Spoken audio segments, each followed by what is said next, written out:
Hello students, देखिए समझते हैं अपने नेक्स्ट इंपॉर्टेंट डेरिवेशन को, जो कि है torque on current carrying loop. Suppose हमारे पास कोई लूप है ए बी सी डी, जिसको हमने नाम दे दिया। ये कोई एक्सटर्नल मैग्नेटिक फील्ड में रखा हुआ है, जैसे यहाँ दिखाया गया है।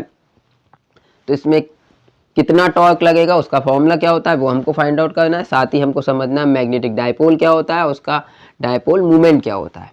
क्लियर? तो मैग्नेटिक डायपोल और मैग्नेटिक डायपोल मूवमेंट के बारे में बात करनी है। तो करते हैं, देखिए समझते हैं। सपोज हमारे पास कोई लूप है, जैसे कि आपने देखा A B C D current carrying loop है। इसमें क्या करंट फ्लो कर रही है। सपोज हमने मान लिया उसमें करंट कितनी आई। एक्सटर्नल मैग्नेटिक फील्ड में रखा हुआ है, जैसे ये हमने दो पोल दिखाए नॉर्थ और साउथ। ये जनरेट करेंगे यूनिफॉर्म एक्सटर्नल मैग्नेटिक फील्ड, जिसकी डायरेक्शन होगी लेफ्ट टू राइट, क्योंकि नॉर्थ से साउथ मैग्नेटिक फील्ड की डायरेक्शन होती है। क्लियर? तो ये डायरेक्शन होगी हमारी नॉर्थ टू साउथ। तो अब मान लीजिए, देखिए हमको पता है अगर कोई कंडक्टर या कोई वायर एक्सटर्नल मैग्नेटिक फील्ड में रखा हुआ होता है तो उस पर क्या लगता है, फोर्स लगता है। तो किस तरीके से टॉर्क फॉर्म होता है, इस बात को हम समझते हैं। देखिए इसको चार पार्ट में डिवाइड कर लीजिए इस लूप को, एक A B, B C, C D और डी ए। हमने मान ली जो इसकी ब्रेथ है वो लूप की मान ली ए, और जो इसकी लेंथ है वो उसको हमने कंसीडर कर लिया स्मॉल बी। क्लियर? अब देखिए अगर हम इस वाले पार्ट को देखें, ए बी वाले को, तो ए बी लेंथ पे अगर हम देखें, ये कंडक्टर है। और मैग्नेटिक फील्ड की डायरेक्शन की अगर हम बात करें तो मैग्नेटिक फील्ड की डायरेक्शन ऐसे है। ये हमारी मैग्नेटिक फील्ड है, ये हमारा कंडक्टर है, परपेंडिकुलर रखा हुआ है मैग्नेटिक फील्ड से। तो इस पर फोर्स लगेगा और मैक्सिमम फोर्स लगेगा। फोर्स का फॉर्मूला हमें पता हुआ होना चाहिए, कितना लगता है, B I L.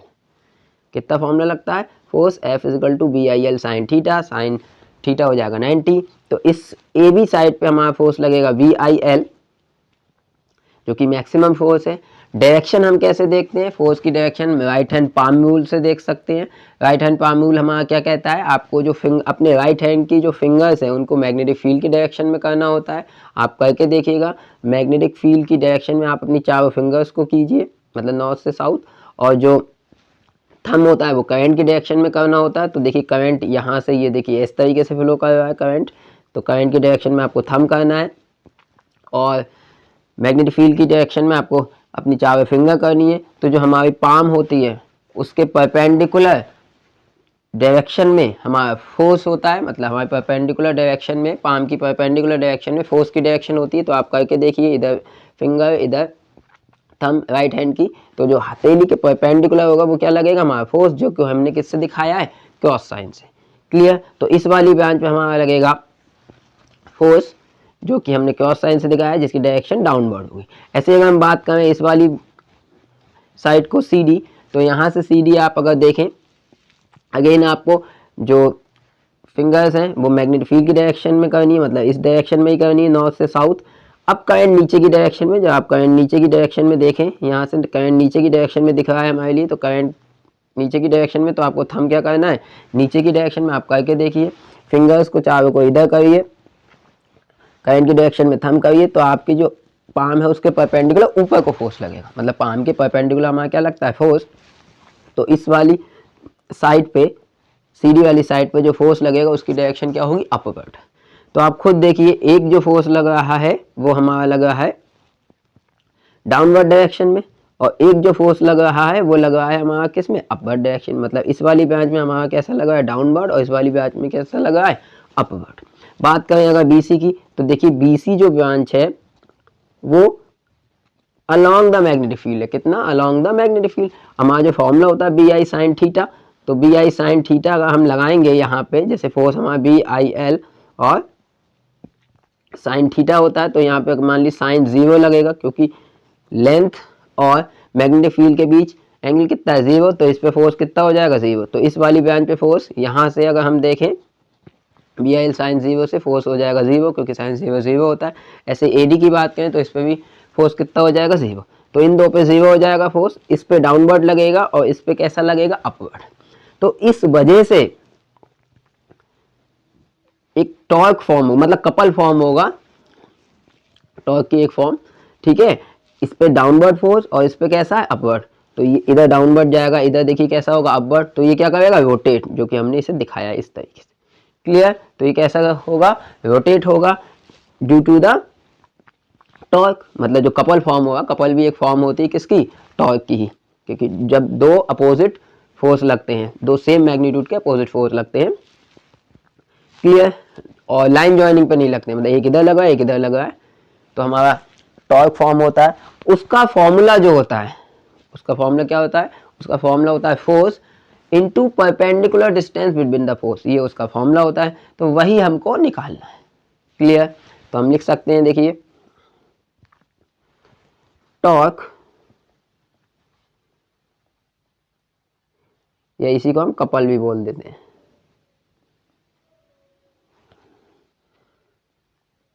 On loop tau equal to, इसका फॉर्मूला आपको याद रखना है, हमारा क्या होता है, फोर्स, एक फोर्स की वैल्यू जो दो फोर्स लग रहे हैं, into perpendicular distance, perpendicular distance between forces, दोनों फोर्स के बीच की परपेंडिकुलर डिस्टेंस।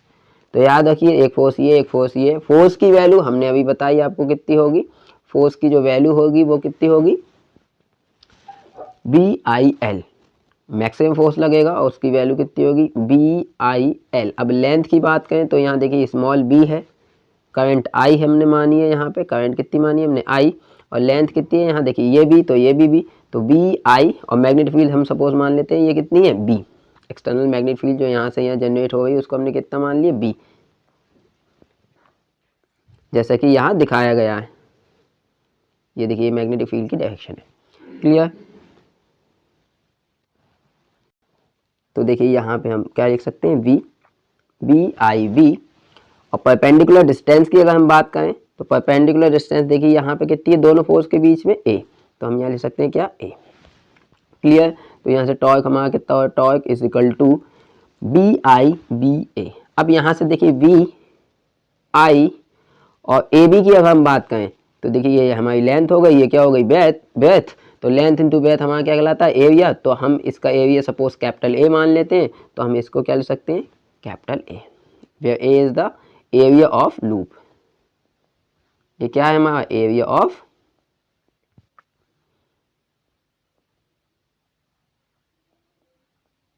लूप। क्लियर। तो ये हमारा टॉर्क का फॉर्मूला आ गया BIA। अब इसकी डायरेक्शन आपको देखनी है, तो डायरेक्शन देखिए हम कैसे देखते हैं, जिस डायरेक्शन में रोटेट कर रहा है उस डायरेक्शन में आपको क्रॉस रूल से भी हम देख सकते हैं। ठीक है, राइट हैंड क्रॉस रूल से हम इसकी डायरेक्शन देख सकते हैं, जो कि होगी डाउनवर्ड डायरेक्शन। क्लियर। तो ये हमारा फॉर्मूला आया। इसी के साथ आप देखिए सेम डायग्राम, या तो आप ये वाला बना दीजिए, आप सिंपल लगे, ये जो NCERT का जो 3D डायग्राम है यहाँ से देख सकते हैं, ये नॉर्थ एंड साउथ हो गई, यहाँ से डायरेक्शन होगी। ये वो वाला केस है जब जो सरफेस है, मतलब जो इसका एरिया है वो अलोंग द किसके, मैग्नेटिक फील्ड के है।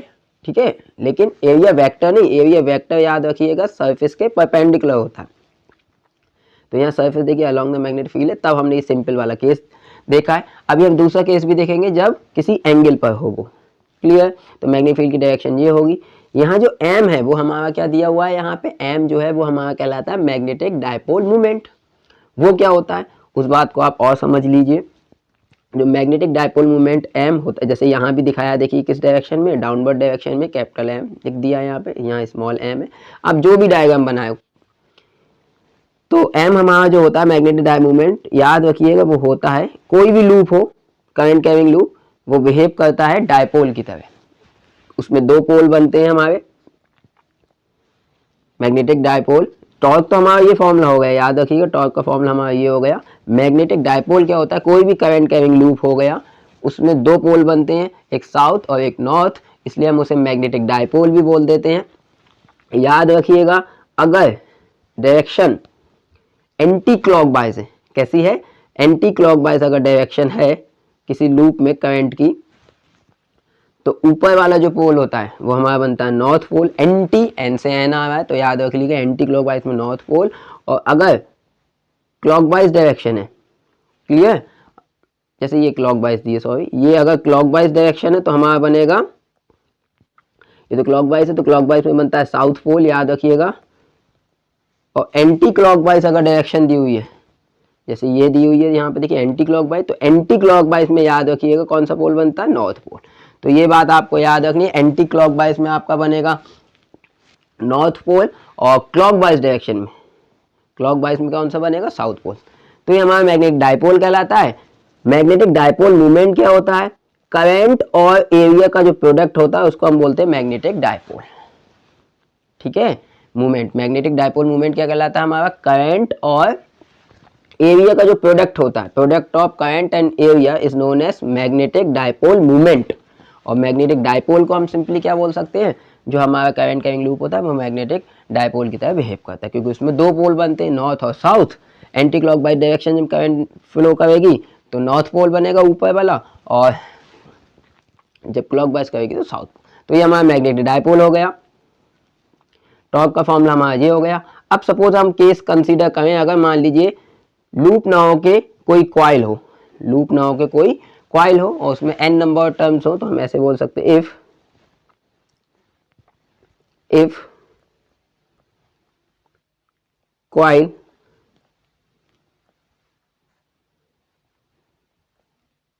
if coil contain capital N number of turns, then अगर n नंबर ऑफ टर्न्स हैं then tau is equal to आप लिख सकते हैं। अगर ये तो सिर्फ आप याद रखिए, ये हमारा सिर्फ जो है ये सिर्फ एक लूप के लिए, लेकिन अगर n टर्न्स हैं तो हम इसे ऐसे ले सकते हैं, n से मल्टीप्लाई हो जाएगी n इंटू बी आई ए, या फिर इसे आप ऐसे याद रख लीजिए टाउ बिना B I N A. Clear, ऐसे भी लिख सकते हैं। अब ये मैंने आपको बताया, ये बात याद रखिएगा आप, हमारा जो मैग्नेटिक डायपोल मूवमेंट होता है वी नो, याद रखिएगा we know magnetic dipole movement, M capital M ले लिए या स्मॉल एम, जो आपको चलिए हम कैपिटल एम लिख लेते हैं। एम इज इक्वल टू क्या होता है, आई इंटू ए, याद रखिएगा प्रोडक्ट ऑफ एरिया और करंट का जो प्रोडक्ट होता है, product of area and current is known as magnetic dipole movement, M से डिनोट करते हैं। लेकिन मान लीजिए कॉइल है, तो कॉइल के केस में एन से मल्टीप्लाई होगी, तो हम यहाँ एन आई ए लिख सकते हैं, या आप इसे ऐसे याद रख लीजिए M is equal to mirror is equal to आईना के नाम से, आईना को मिरर को हम आईना बोलते हैं हिंदी में, तो ऐसे याद हो जाएगा आपको। तो M is equal to I N A, याद रखिएगा डायपोल मूवमेंट होता है। क्लियर, तो यहाँ आई एन ए की जगह हम कह सकते हैं एम, और ये क्या है बी। तो एक फॉर्मूला हमारा ये भी हो सकता है टॉर्क का, टाउ इज इक्वल टू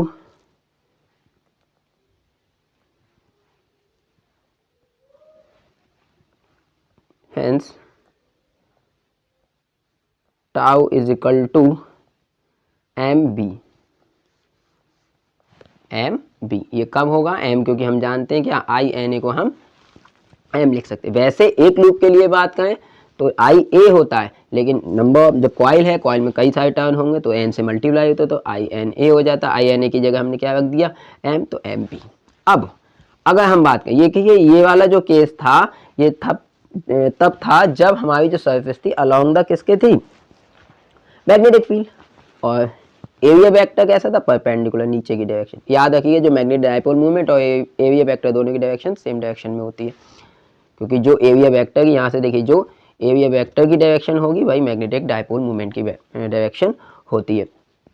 अब यहाँ से देखिए अगर ऐसा केस हो, मान लीजिए लूप जो है वो कुछ एंगल बना हुआ है, मतलब जैसे थीटा एंगल मैग्नेटिक फील्ड से। यहाँ देखिए हमने दिखाया ये तो डाउनवर्ड डायरेक्शन में, यहाँ अगर हम बात करें मैग्नेटिक डायपोल मूवमेंट और मैग्नेटिक फील्ड के भी, देखिए मैग्नेटिक फील्ड इधर है और मैग्नेटिक डायपोल मूवमेंट नीचे है, तो इतना एंगल कितना, यहाँ पे कितना था 90 है, यहाँ पे ये एंगल कितना था 90। बट ऐसी सिचुएशन में कुछ एंगल बना हुआ मैग्नेट, मतलब जो कॉइल हो थोड़ी सी तिरछी हो इस फॉर्म में जैसे दिखाया है।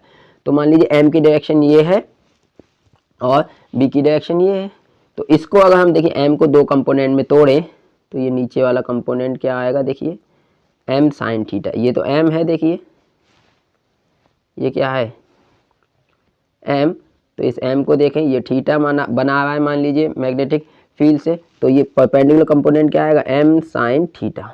और ये वाला हम पढ़ चुके हैं, जब magnetic dipole movement magnetic field के परपेंडिकुलर हो तो हमारा फोर्स टॉर्क कितना आता है mb।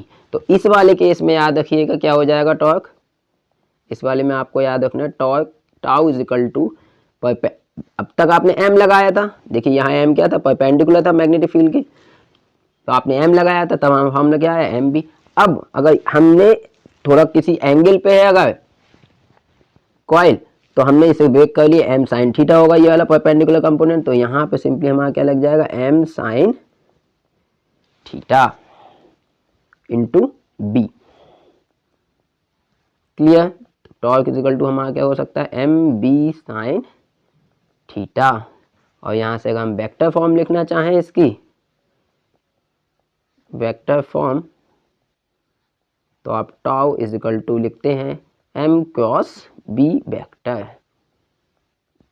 और डायरेक्शन आप कैसे देते हैं m से b की तरफ, m की तरफ आप फिंगर कीजिए और b की तरफ कर्ल कर दीजिए, जिस डायरेक्शन में आपका थंब जाएगा वो आपको क्या बताएगा टॉर्क की डायरेक्शन। जैसे यहाँ आपको क्लियर देखेगा, m की डायरेक्शन में क्या कीजिए फिंगर्स और इधर घुमा दीजिए मैग्नेटिक फील्ड की डायरेक्शन में, तो जो टॉर्क की डायरेक्शन होगी थंब जो जाएगा आपको इधर को जाएगा डाउनवर्ड, तो ये टॉर्क की डायरेक्शन हो जाएगी। क्लियर, तो tau is equal to m cross b, ये फॉर्मूला होता है जनरल, याद रखिएगा। साइन थीटा, थीटा याद रखिए किस किस के बीच है m और b के बीच एंगल है, और m याद रखिए एरिया वेक्टर की डायरेक्शन में होता है। So thank you so much for watching the video. आपसे पूछता है ये डेरिवेशन प्रूफ कराने के लिए।